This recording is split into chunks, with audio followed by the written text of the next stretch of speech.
Adastra is a sci-fi political adventure with cosmic horror elements and gay romance intended for adult audiences. Viewer discretion is advised. Previously on Adastra. I didn't know your species wasn't part of the Galaxius. It's very illegal to make first contact without authorization from a parent. Parent? The authorities of the galaxy.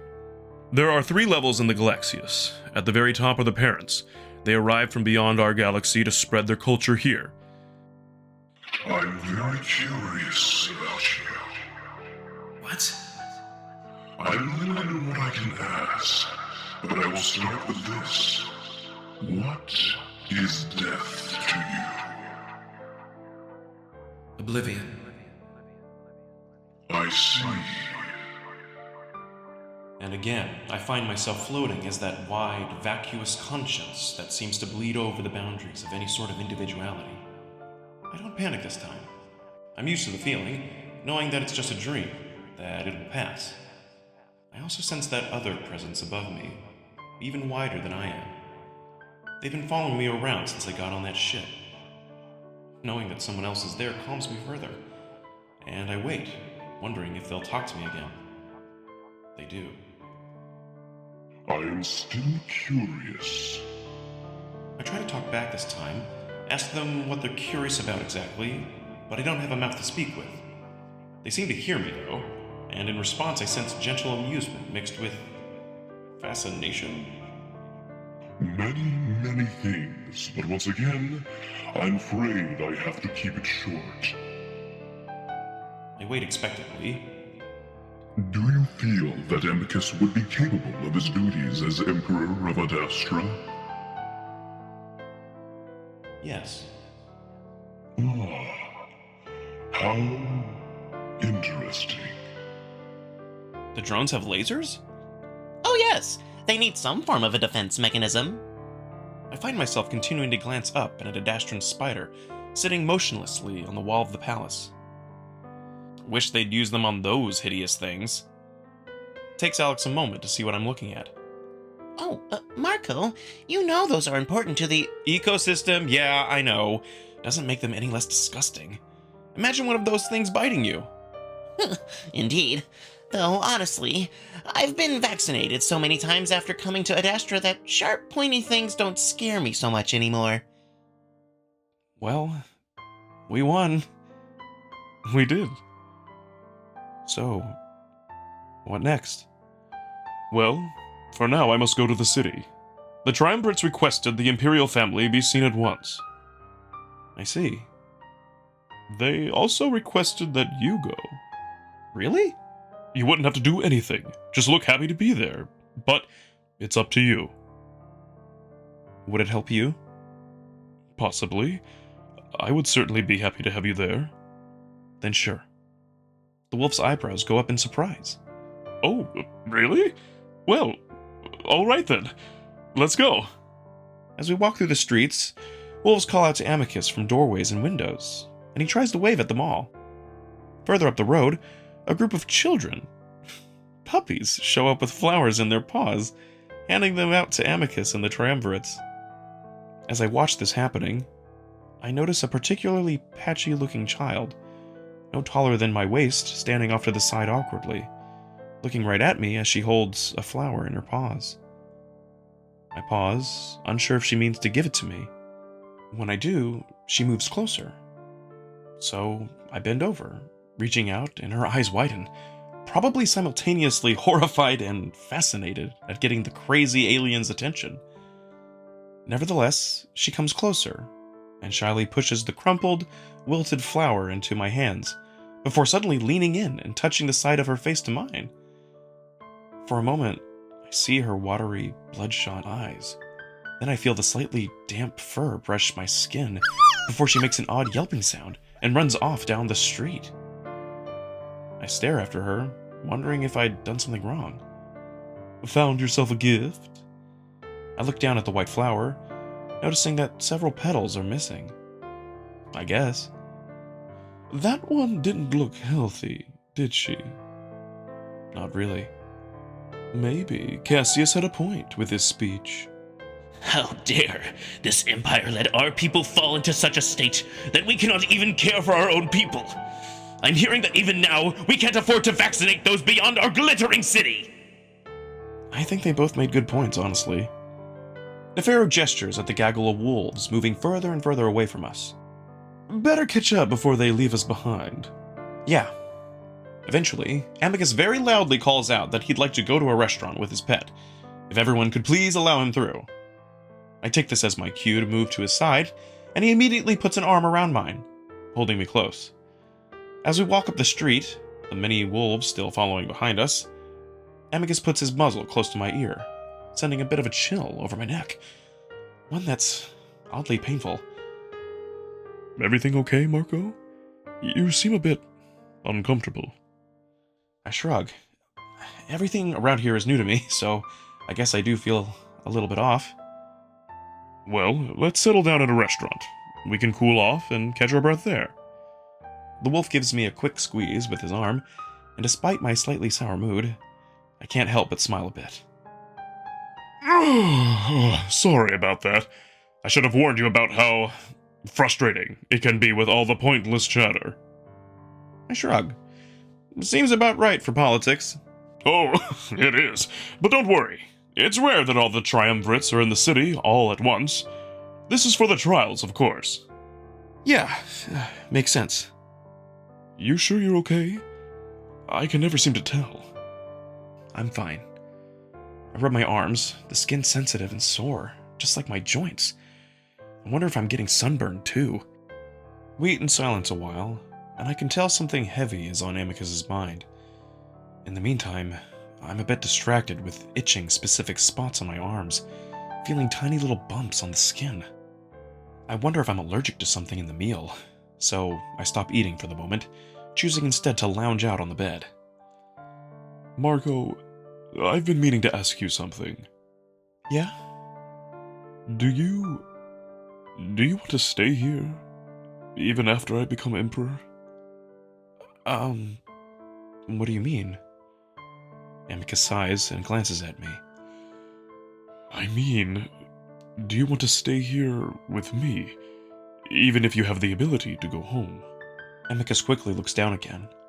I'm sorry, I know it's not my place to ask, but I thought I might as well ask.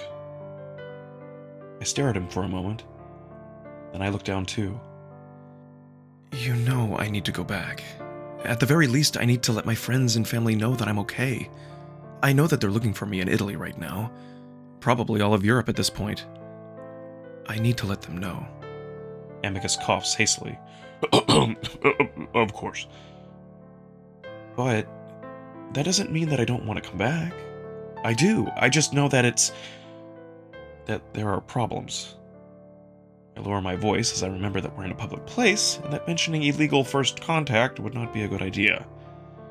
If we can fix the problems, honestly, I'd love to come back and stay for a long time. I kind of surprised myself with that statement, but it's true. Amicus glances at me in surprise. Really? Yeah. If it wasn't a risk to your empire. Of course. I mean to speak to the parents as soon as I'm able. I'm certain we can figure something out. The look on Amicus's face right now, so sad but a little hopeful, reminds me of something that I've been wanting to do for the past week. And Amicus? Yeah? I glance around quickly, making sure that the nearby patrons aren't listening. Do you want to date me? The statement, so ridiculous, so silly in this situation, comes out all quiet and weak. But I don't know how else to ask it. It's something that I don't think I've ever said to anyone before. And just like Amicus, I find myself looking down immediately. It's quiet for a moment, and the restaurant suddenly lights up with a golden hue as the sunset hits the windows just right. I hear a long exhalation and realize that the wolf had been holding his breath. I look up then and see Amicus smiling at me.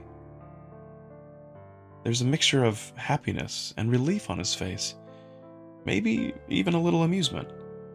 I guess we've been dancing around it for so long. We both knew by now that it's what we wanted, what we've been building up to.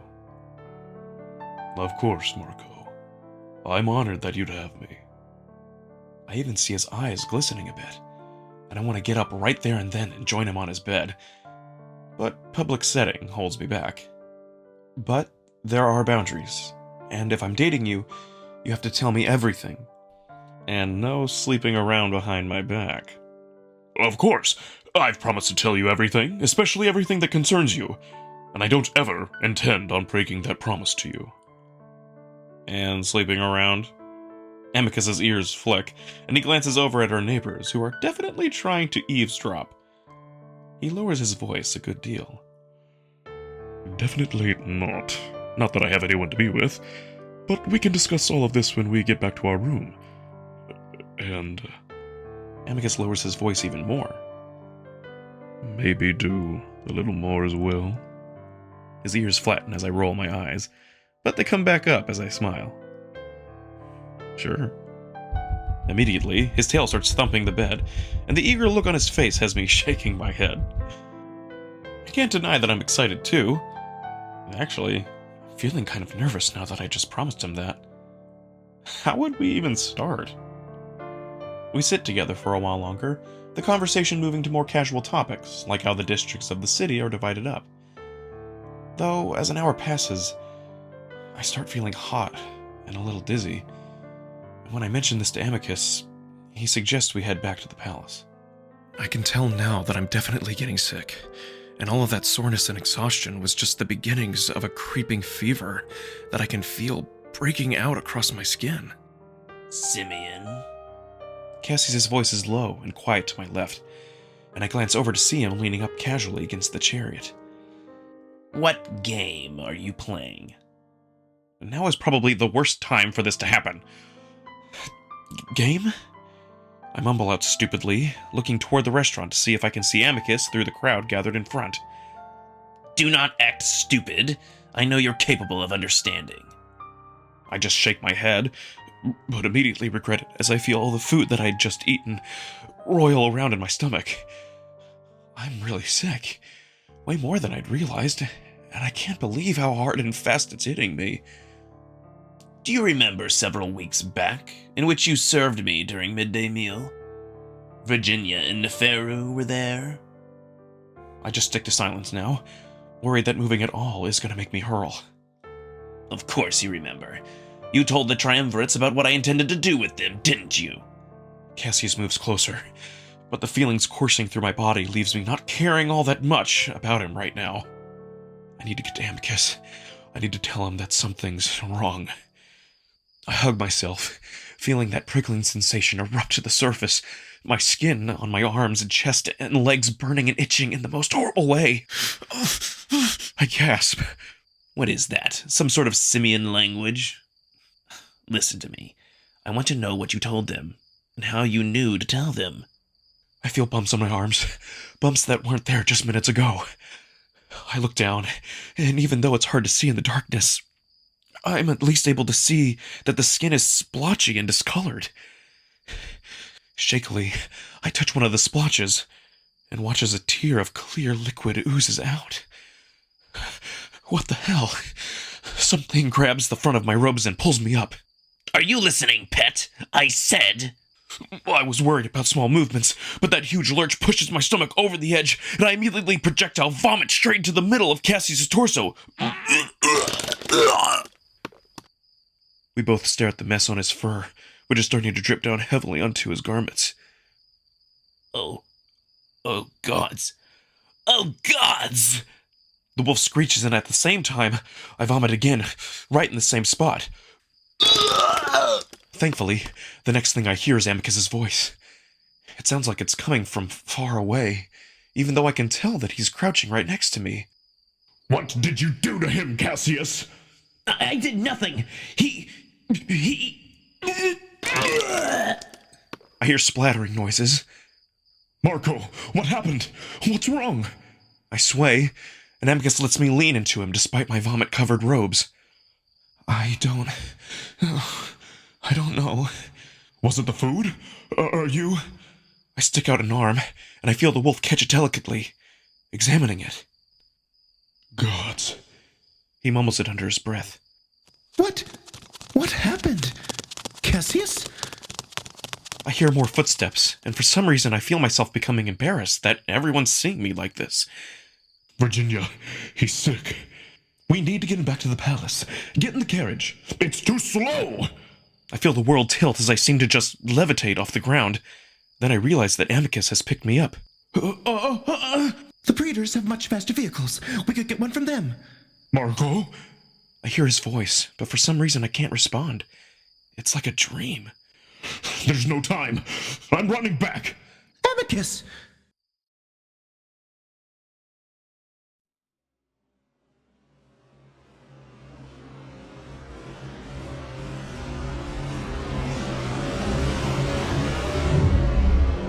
Chapter 13. A Cosmic Prodigy.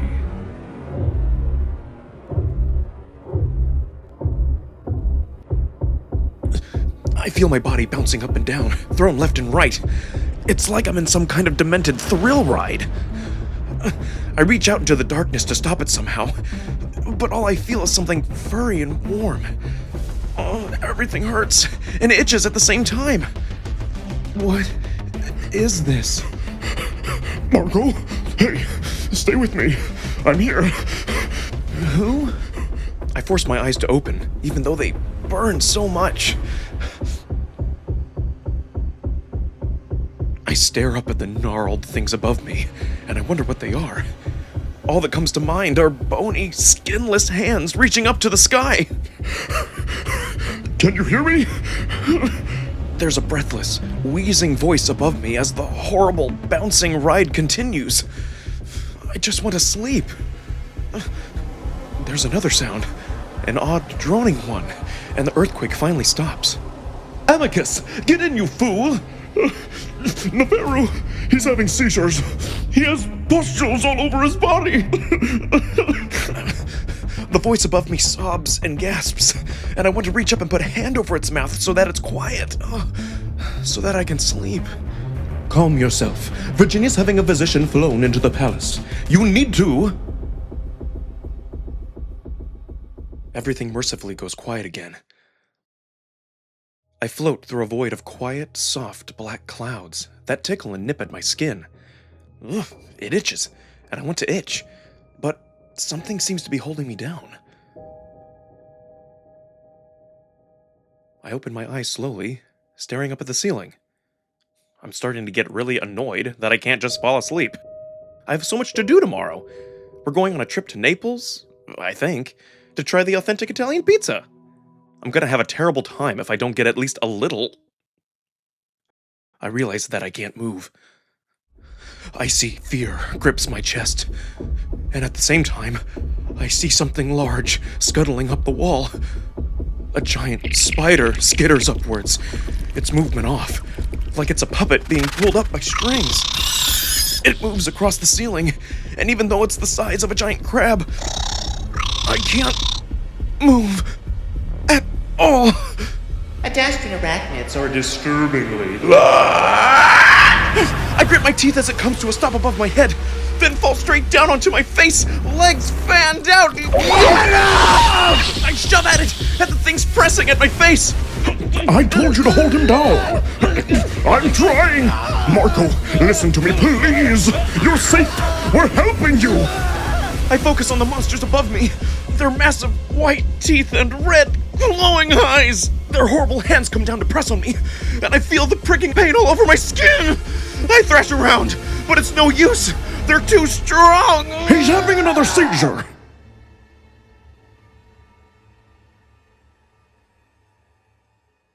I lean against the side of a building on the empty road. The night is peaceful and quiet. Mostly quiet. I hear clopping sounds in the distance. Galloping sounds. I frown and lean forward a bit, looking up the dark road. I see a horse running toward me. Its eyes glow red, and spit flies from its mouth. Afraid, I press myself closer to the building, but the horse ignores me. Instead, as it runs past me, I see that it's dragging something. A wolf's headless body. The arms spread out, the stump leaving a long, red streak across the cobblestones. I open my mouth to scream. We have nothing on record for his species. Then profile him. Is there a reason why we don't? Just heal him, please! It's just aviopox. Well, clearly it has a different effect on his species. His nervous system is already damaged beyond repair. You should consider...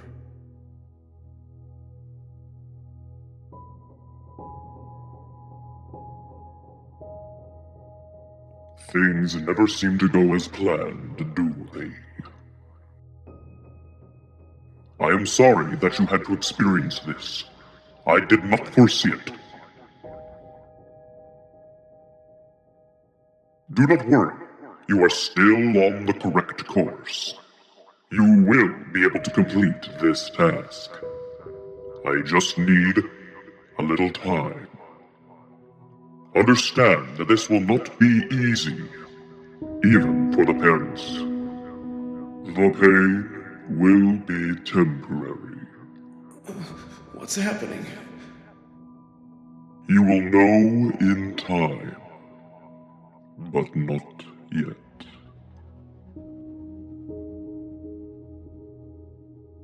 Time loses meaning.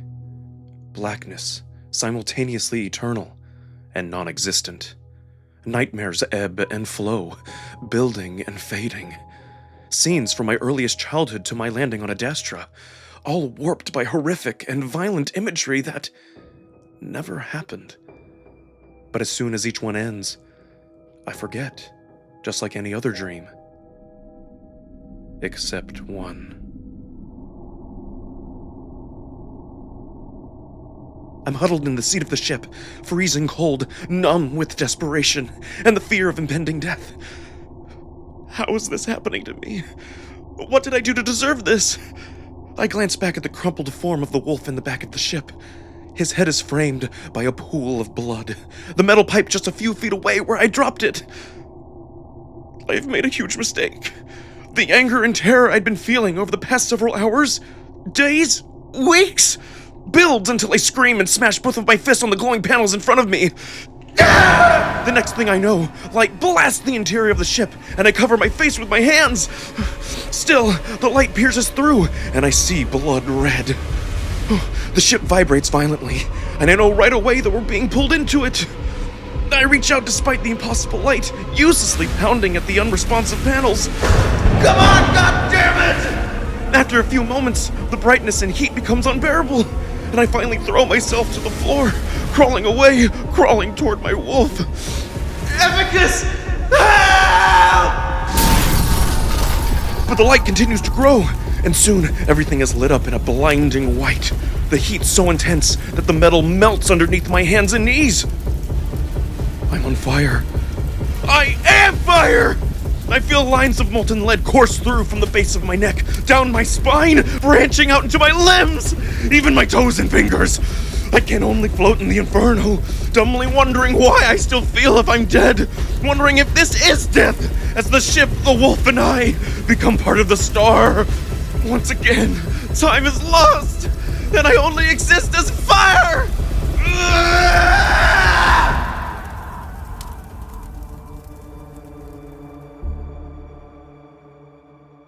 I stare up at the sky, the air suddenly cool as I try to comprehend the sudden change from the harsh, all-consuming starlight to the gentle, cold moonlight. Still, fire continues to lance through my head, neck, spine, and limbs in agonizing lines, my body mapped as a tortured stick figure. It hurts more than anything I've ever experienced, but it's fading after what happened in the star, so I try to relax in the sand. After a few minutes, I realize that I can hear the waves, and I feel something drawing me toward the water. I'm a little scared of getting up, of any movement at all, terrified that it might trigger the pain anew. But it doesn't. It almost feels like I'm not moving at all. I glide toward the water, watching the surface reflect the bright planet and moon in hypnotic ripples. entering the lake and feeling the cold, gentle water wash over my skin is the best feeling I've ever felt. It envelopes me slowly, moving up my legs, torso, and finally, my head. And just like that, the pain and fire is chased away, subdued to a dull, tingly throb. I gasp in relief, somehow able to breathe under the water. I drift through the dark water, watching the globes of light dance and sway above me before I finally resurface. It's only then that I remember Amicus. Fear grips me. Was he still on that ship? Did I leave him behind in the star? I look up and see the lights glittering from the palace, and I begin to swim towards it, somehow moving much faster than I should be able to. Instead of swimming to the beach, though, I end up moving toward the balcony, straight to Amicus's room. As I get closer, I realize that someone is on the balcony. It's Amicus, and my heart fills with relief. He's got his back to the railing, leaning against it casually. Even though I can only see him from behind, I realize that it's not the Amicus I know. Instead, he's in full robes, and he's a lot more skinny than I remember. I slow down, wondering why he's not looking at me with all the splashing noises I'm making. Just as I'm about to call up to him, though, I see brown arms wrap around him, smoothing over his arms and back, and that's when Amicus turns to the side. I see now that those arms belong to another wolf, smaller and brown-furred, one that I've never seen before. Amicus is doing the same to him, paws moving around his body in a way that's awkward and hesitant. A pair of young lovers making out for the first time. I watch, suddenly feeling embarrassed. I'm back in Amicus's room, and that same teenaged wolf is now on the sofa, bent over, hiding his face behind his paws. I've never seen Amicus really cry, but I can tell that's what he's doing now. I feel the sense of complete and utter shame, the feeling that you've let everyone down. It consumes me. I reach out toward the young wolf, wanting to comfort him, wondering if he'll even know who I am. Suddenly, I'm sucked back into the cosmos. There's no parent this time. Instead, I float peacefully through the vacuum, staring down at what I assume is Adastra. Even though there isn't anyone here with me, I sense beings all around me. I also get a sense of approval, like their work is done. Finish Mira's work, young human. Just like that, I start to drift back down toward the moon, descending faster and faster until everything becomes a blur.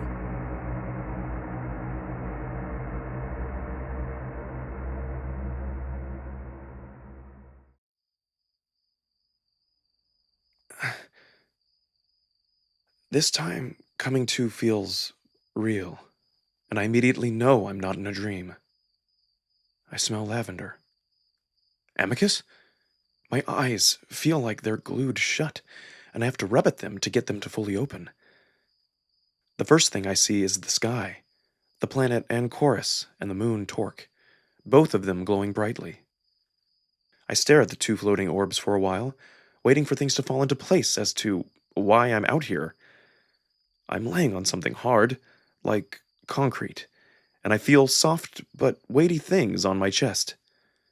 My hands are curled around it, and I lift it slowly to have a look, even though it feels like a 50-pound dumbbell.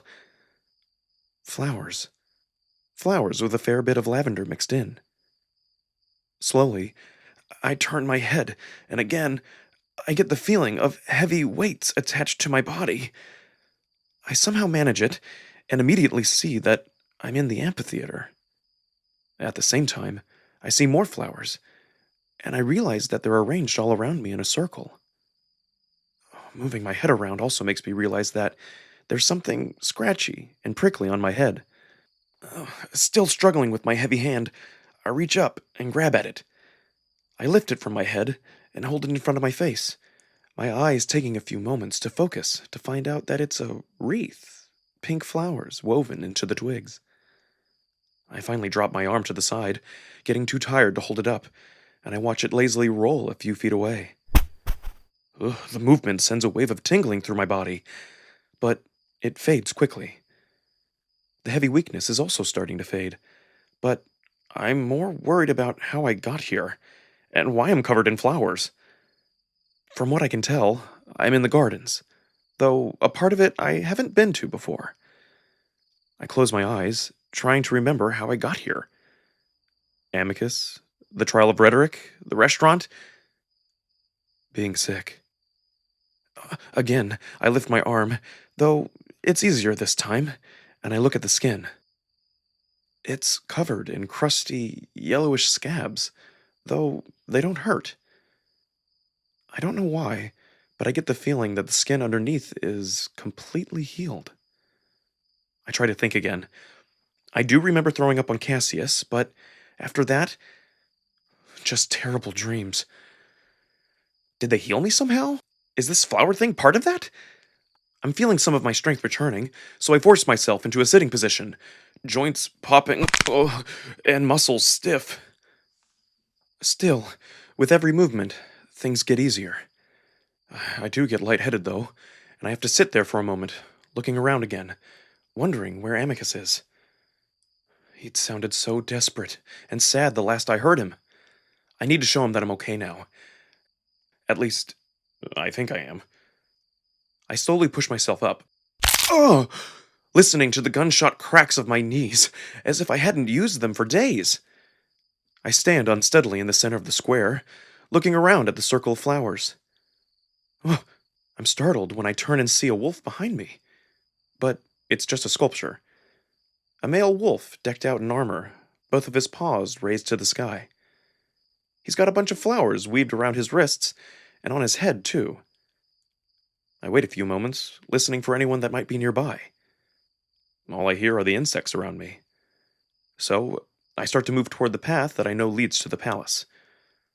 Although I'm pretty sure I'm not dreaming now, this eerie scenario has me questioning that.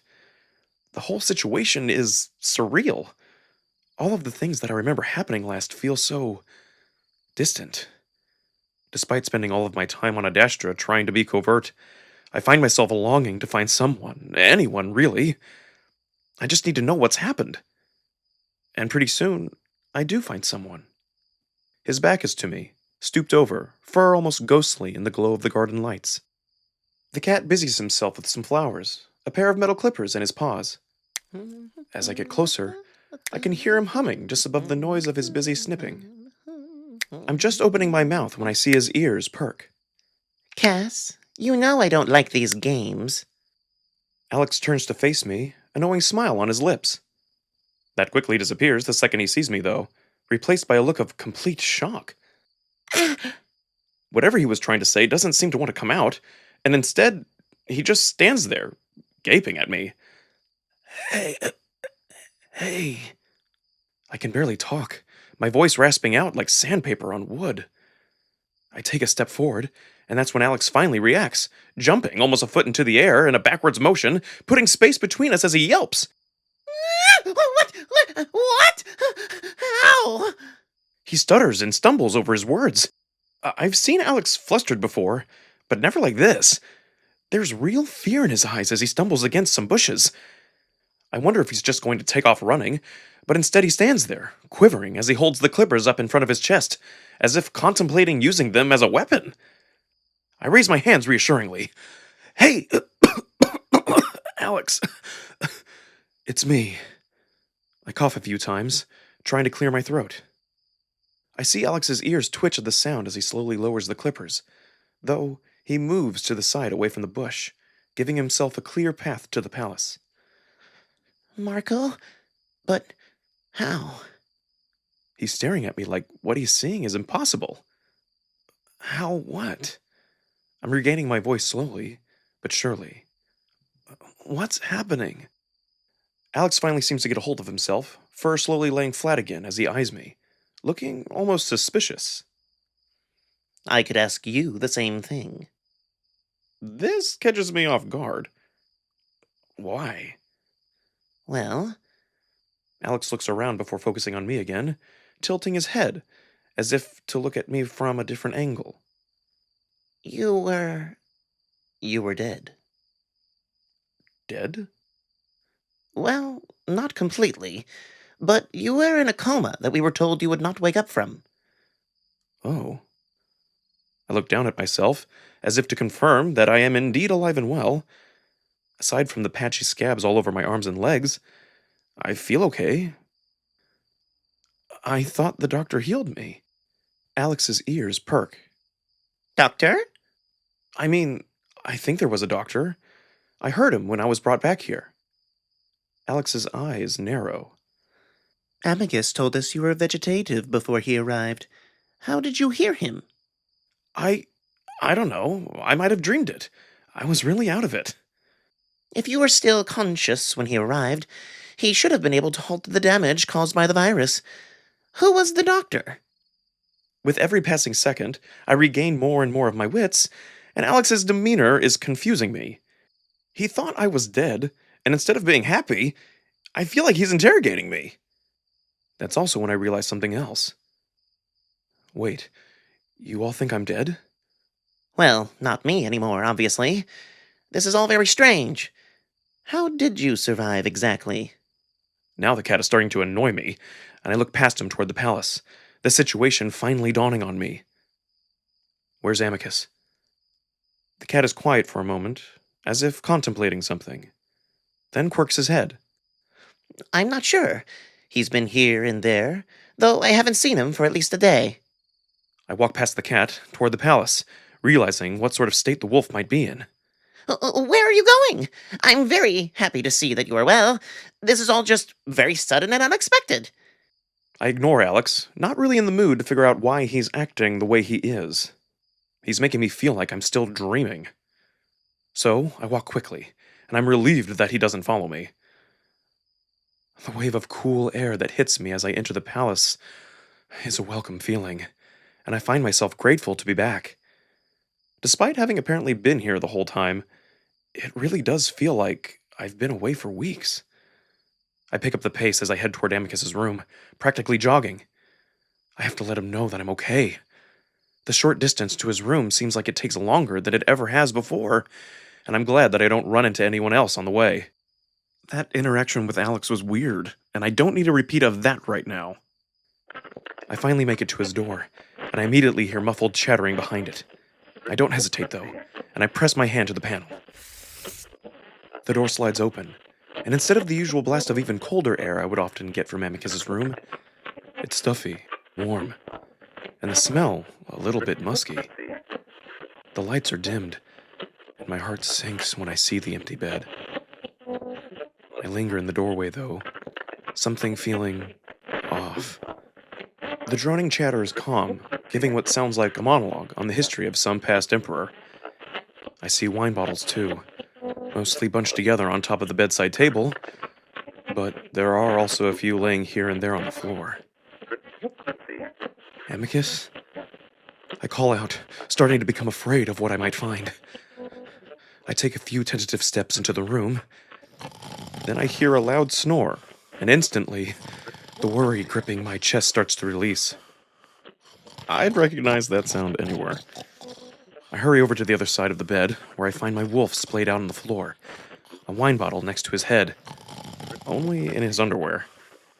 He's clearly asleep, or passed out, muzzle hanging wide open as another thunderous snore shakes the floor. Amicus! I crouch down next to him, resting a hand on his chest, trying to shake him awake. His only response is a few more broken snorts before drooling out the side of his muzzle. I switch to patting at his face, then grabbing his muzzle and shaking it around, noticing how crusty the fur is. Something I've never felt on Amicus before. Amicus? I consider slapping him like I've seen people do in the movies. Then I see the bottle next to his head and decide to go for another approach. I snatch it up and hurry to the bathroom.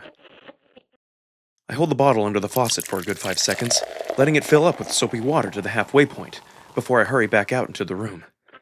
Meanwhile, Com doesn't seem to notice me, droning on about how this particular emperor was known for having a fondness of orchids. I crouch down next to Amicus again, hesitating for a second as I wonder if maybe I should call Cato. Probably not Cato. Nefero, maybe? Just in case Amicus is actually in trouble.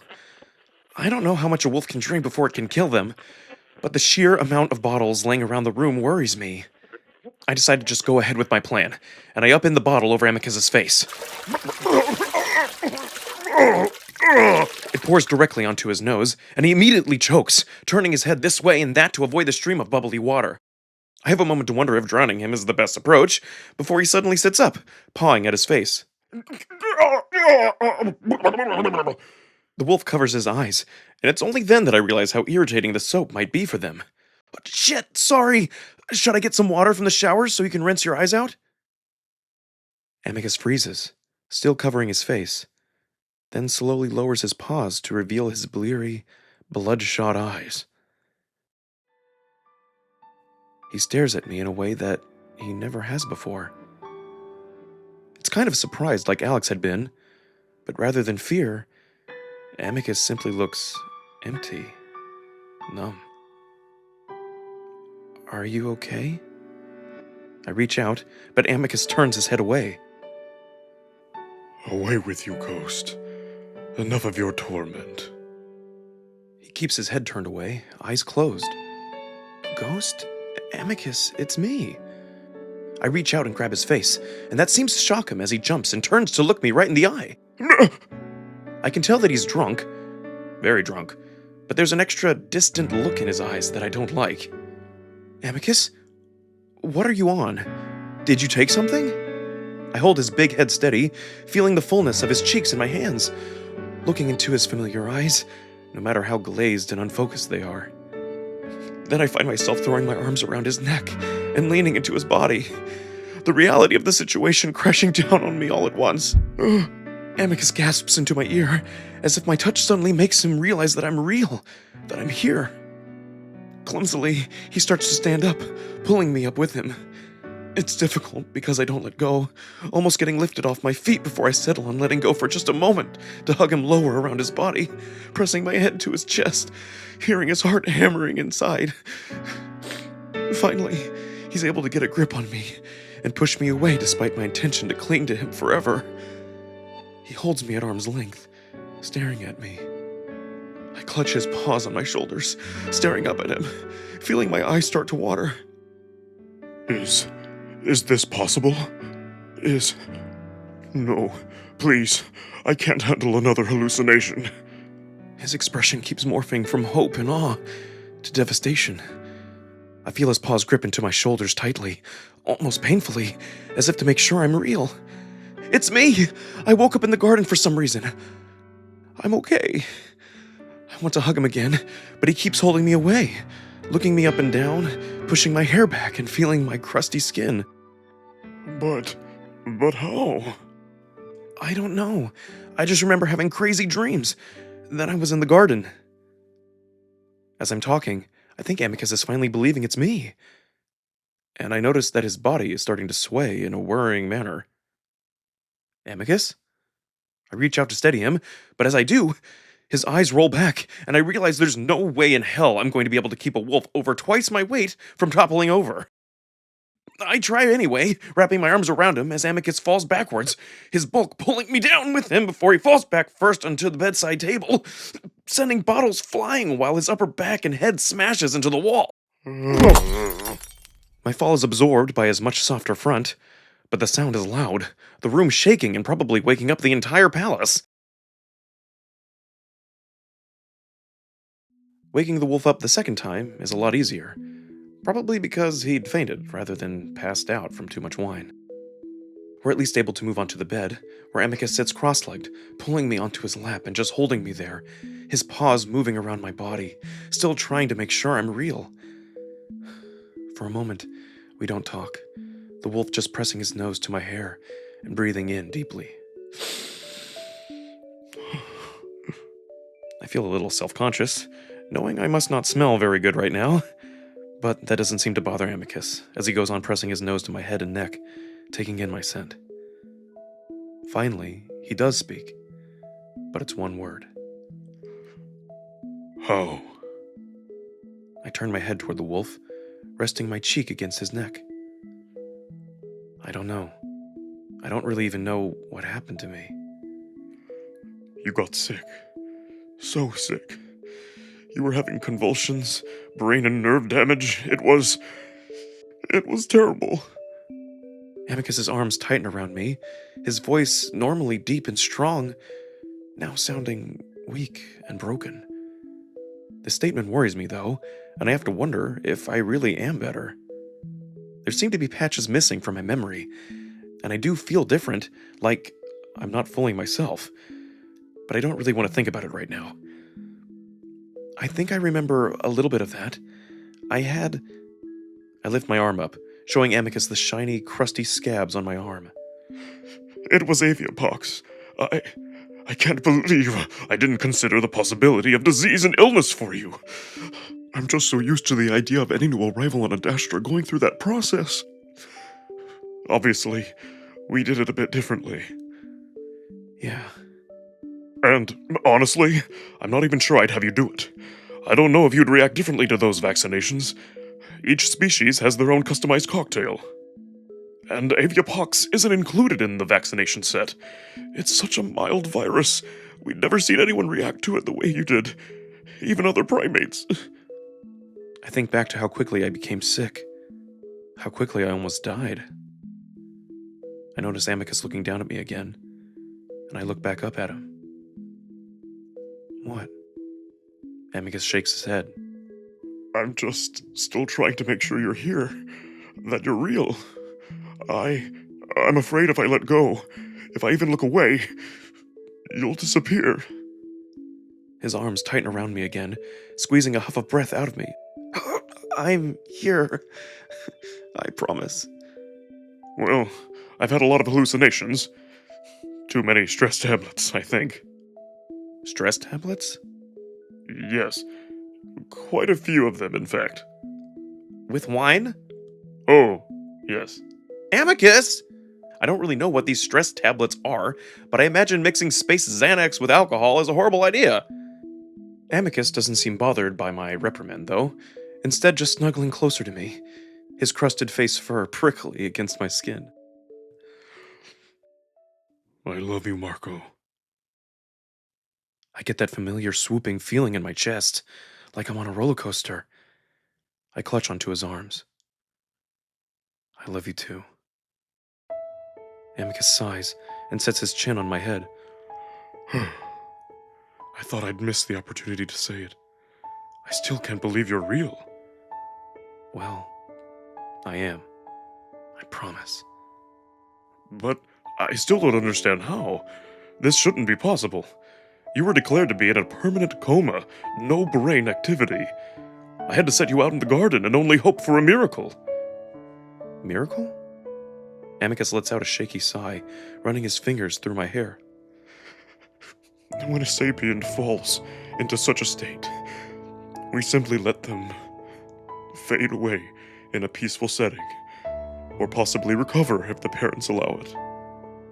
I sat out there for a while, but couldn't bear to see you waste away, so came back to my room to drink and prepare for the emperorship.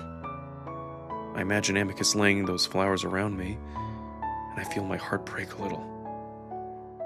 Did the parents come to you? Is that why you're here? I had hoped that they would. I shrug. I really can't remember much. It doesn't matter. My prayers were answered. Praise the gods. Amicus starts to smother me again with his hugging. Little bits of imagery from my dreams are starting to come back to me. Something that happened in space. Someone talking to me.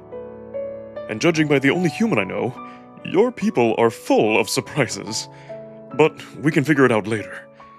I just want to hold you right now. Okay. And Marco? Yeah?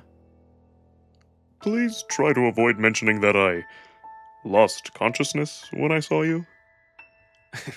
Of course.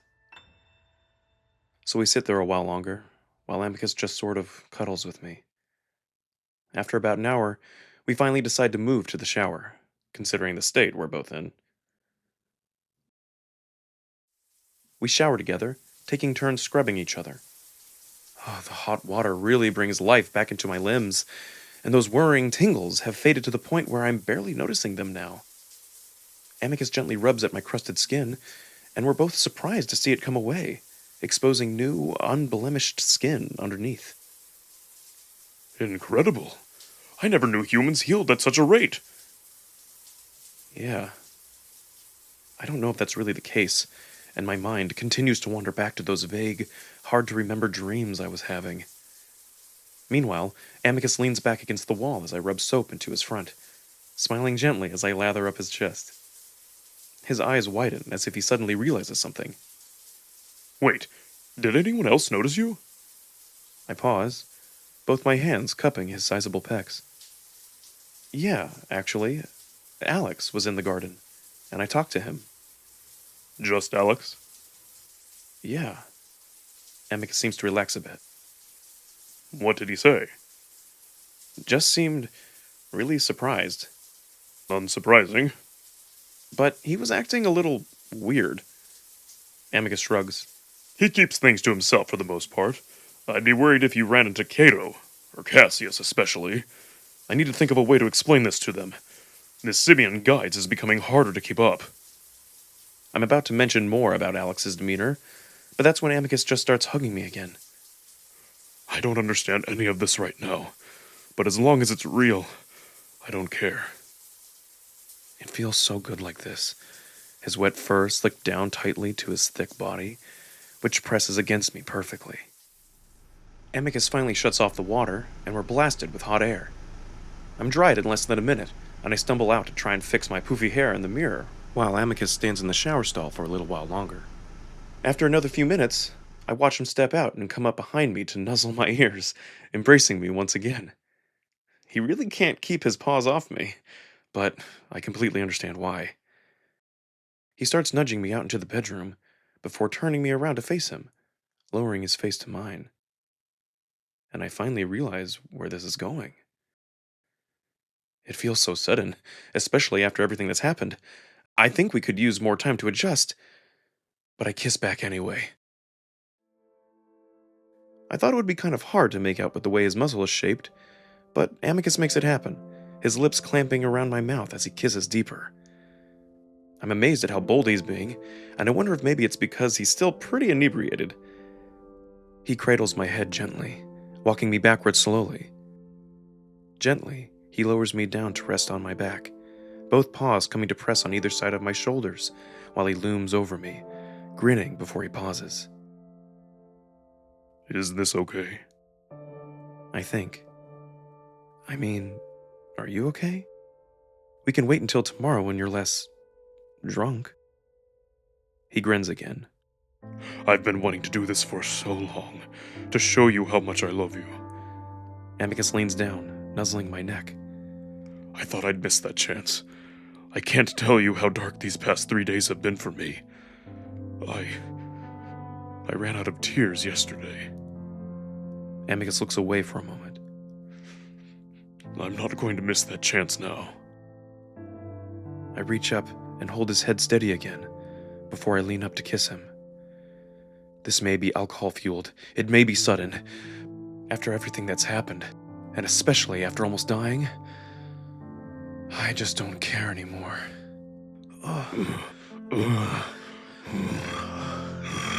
Again, he has that silly grin on his face, his paws on my thighs, kneading at the skin and muscle. You're beautiful.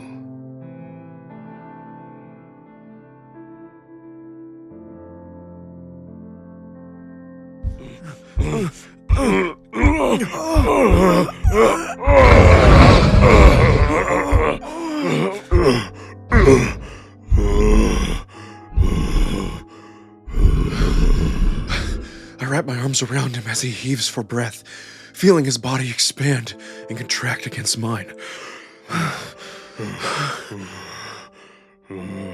He nuzzles against my head, his stomach flattening against mine. We're going to have to take another shower. Even though I'm a bit out of breath, I'm kind of amused at how much Amicus is gasping, sounding like he just ran a marathon. He really put everything into that.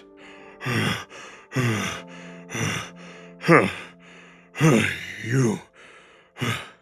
I hold his head against mine, turning to kiss him on the cheek. Me? You are incredible. Thanks. You're really something, too. A good something? A very good something. We lay there quietly for a moment, Amicus propping himself up a bit on his knees and elbows so his entire weight doesn't rest on top of me. I'm still terrified that this is a dream. I hug him more tightly to my body, almost forcing him to fall on top of me. I'm here, and I'll be here in the morning when you wake up. You'd better. Otherwise, I'll never forgive you. His speech slurs a bit as he whispers into my ear. I look at him. So, exactly how drunk are you? The wolf shrugs, slowly rolling off of me. I'm fairly sober now. Shall we wash up? He reaches out a paw, and I take it, slightly surprised as he pulls me up to be carried in his arms, like I'm his new bride. We go to the shower and wash up again, even more slowly than we did the first time. When we come back to the bed, Amicus continues to dote over me, hardly ever letting me go at any point. I can tell that he's legitimately worried that this isn't real, and I feel the same way. After everything that's happened, this doesn't seem possible. Eventually, I lay in the bed next to him, and he spoons me tightly against his body. He's extremely warm, but with no blankets and the cold air drifting down on top of us, it's perfect. Pretty soon, I'm drifting off to sleep, listening to the wolf's soft snores in my ear. Thankfully, I don't dream.